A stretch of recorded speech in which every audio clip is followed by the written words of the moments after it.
স্টুডেন্টের বাড়িতে বার্থডে পার্টিতে গিয়ে স্টুডেন্ট পর্মা আর মেয়ে আমাকে দিয়ে সারা রাত করালো।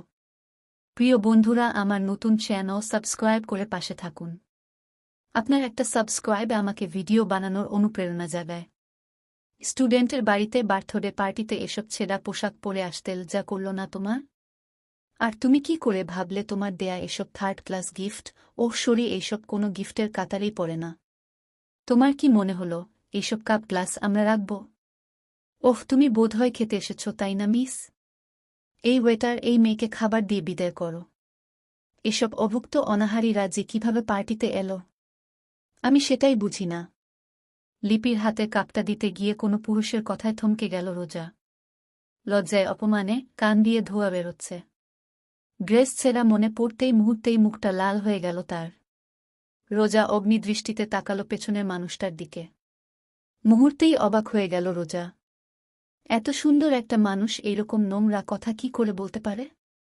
পার্টি ভর্তি লোকজন সবাই রোজার দিকে তাকিয়ে আছে।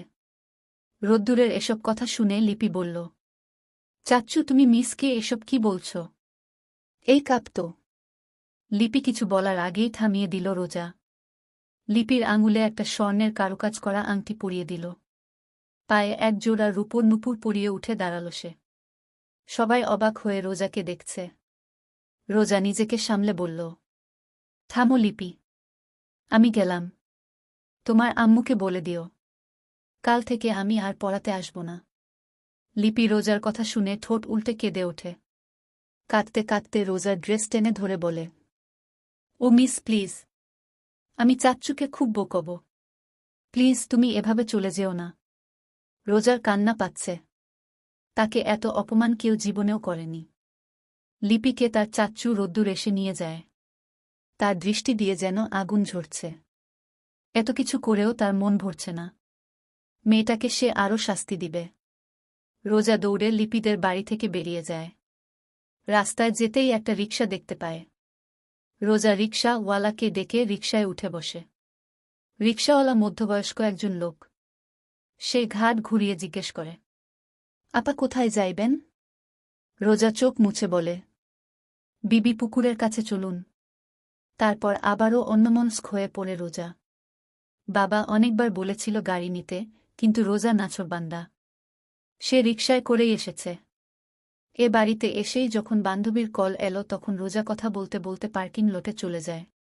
কিন্তু তখনই বিপত্তি ঘটে। রোদ্দুর হন্তদন্ত করে ওইদিকে যাচ্ছিল। কিন্তু কথা বলতে বলতে হঠাৎ করেই রোজা সামনে চলে আসে। আর দুর্ঘটনাবশত দুজনের ধাক্কা লেগে যায়। রোজা পড়ে যায় আর কোনো কিছুর সাথে লেগে তার ড্রেসটা ছিঁড়ে যায়। রোদ্দুর চোখ মুখ কুঁচকে বলে, ম্যানারলেস ছেলে দেখলেই কি গায়ে পড়তে ইচ্ছে করে? রোজার এত শখের দামি ড্রেস নষ্ট হওয়ায় সে ভীষণভাবে রেগে আছে। তার উপর রোদ্দুরের কথায় তা গা জ্বলে ওঠে। একে ড্রেস ডল ব্যথা দিল, এখন সরি না বলে চেঁচাচ্ছে। রেগে রোদ্দুরের গালে চৌড বসিয়ে দিয়েছিল রোজা। তারই ফলস্বরূপ রোদ্দুর এত অপমান করল তাকে। আর কাপটা সে লিপিকে দিয়েছে কারণ লিপি একবার রোজার বাসায় গিয়েছিল।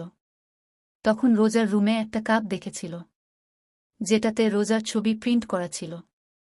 লিপিকে যখন রোজা জিজ্ঞেস করল তার জন্মদিনে কি চাই, তখন লিপি নিজের ছবি প্রিন্ট করে একটা কাপ চায় রোজার কাছে। আসলে বাবা মায়ের থেকে রোজার সাথেই লিপির সখ্যতা বেশি। তার বাবা মা নিজেদের চাকরি জীবন নিয়ে ব্যস্ত থাকে। তারা এই চাকরির জন্য মেয়েটাকে টাইম দিতে পারে না। তারা মেয়ের ভালো থাকার জন্য টাকা তো ইনকাম করছে। কিন্তু আসলেই কি লিপি বাবা মায়ের সঙ্গ ছাড়ার ভালো আছে? আজ জন্মদিনেও মেয়েটার পাশে নেই বাবা মা। লিপির যত আবদার সব রোজার কাছেই। রোজা তো অন্য গিফটও এনেছিল, কিন্তু কাপটা ও লিপিই চেয়েছিল। আর কে এই ছেলে? আগে কখনো তো দেখেনি রোজা এই বাড়িতে। রোদ্দুর, তুই এসব কি শুরু করেছিস? আমি কিন্তু বাধ্য হব তোকে এই বাড়ি থেকে বের করে দিতে। বাবার কথা শুনে অবাকের সপ্তাকাশে পৌঁছাল রোদ্দুর। কোথাকার কোনো মেয়ের জন্য তাকে তার বাবা বাড়ি থেকে বের করে দেবে? এত বছর দূরে রেখেছে, এখন এই কথা কি করে বলল? রোদ্দুর অবাক হয়ে বলল, বাবা তুমি এসব কি বলছ? আমি যা করেছি ঠিক করেছি। ওই মেয়ে আমাকে চড় মেরেছে, তাই ওর এটুকু শাস্তিতে কিছুই হবে না। ওকে আরও শাস্তি দিতে হবে। আরমান রিসাত রেগে গেল ছেলের কথায়। সে অগ্নিচোখে তাকিয়ে বলল, তুমি জানো তুমি কাকে অপমান করেছ? রোদ্দুর সোফায় আরাম করে বসল। ডোন্ট কেয়ার ভাব নিয়ে বলল, হ্যাঁ জানি। লিপির সো কল্ড হোম টিউটরের গায়ে। আমি বুঝলাম না বাইরের একটা মেয়ের জন্য তোমাদের পুড়ছে কেন। বাই দা ওয়ে বাবা, বুড়ো বয়সে তুমি আবার মেয়েটার উপর ক্রাশ টাস খেয়ে ফেলেছ নাকি? আরমান হতভম্ব হয়ে গেল ছেলের কথায়। এ কেমন ছেলে তার? সে ধমক দিয়ে রোদ্দুরকে বলে, দিন দিন বড্ড বেয়াদব হচ্ছ তুমি। বিদেশে গিয়ে এইসব শিখেছ? ফালতু ছেলে, স্টুপিড। এখন এইসব বলছ? যখন ওকে জানতে পারবে না জানি তোমার কি হাল হবে। রোদ্দুর তার বাবার দিকে সিরিয়াসভাবে তাকিয়ে বলে, ওহো, ওকে বাবাই? প্রিন্সেস ডায়না নাকি রানী ভিক্টোরিয়া? বাবা চিন্তা করো না, মাকে আমি কালই পার্লারে নিয়ে যাব। তারপর তাকে এমন সাজিয়ে আনব না, তুমি দিনের আকাশেও চাঁদ দেখবে। বলে হাসতে শুরু করে। আরমানের গা জ্বলে যাচ্ছে ছেলের হাসি দেখে। আসলেই এটা তার ছেলে নয়। নিশ্চয়ই এর সব মাথা কেউ ফ্রাই প্যানে ফ্রাই করে ছেড়ে দিয়েছে। আরমান রেগে উঠে দাঁড়ায়। গমগমে গলায় বলে, হাসো বাবা হাসো, যত পারো হাসো। আজ যাকে কাঁদালে কাল তাকে হাসাতেই তুমি ব্যস্ত হয়ে পড়বে। আরমান গটগট করে ছেলের রুম থেকে বেরিয়ে যায়।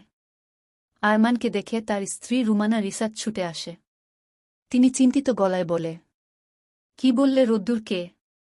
আরমান প্রচণ্ড রেগে বলে, পাগল হয়ে গেছে তোমার ছেলে। ওকে বুঝিয়ে লাভ নেই। ওকে কেউ কিছু বলবেও না। মেয়েটা কাল থেকে আর আসবে না। লিপিকে কি করে সামলাব? সময় হলে রোদ্দুর জানবে। তখন আমিও দেখব কি করে বাছাধন। আর তোমার ছেলে তোমাকে নাকি কাল পার্লারে নিয়ে যাবে সাজাতে। রুমানা আলতো করে হাসে। রোদ্দুরের রুমের দিকে যেতে যেতে আরমানকে বলে, তুমি তো আমাকে পার্লারে সাজাতে নিলে না। আমার রূপের কদর ও করলে না। ছেলে না হয় আমাকে সাজিয়ে এনে দেখাবে। তুমি তখন আমার পিছে পিছে আগের মতো ঘুরঘুর করিও। আরমান মাথায় হাত দিয়ে সোফায় বসে পড়ে। যেমন বউ তার তেমন ছেলে। জীবনটা তেজপাতা করে দিল রে। সে মৃদু স্বরে বলে, আমি চিৎকার করিয়া কাঁদিতে চাহিয়া করিতে পারিনি চিৎকার।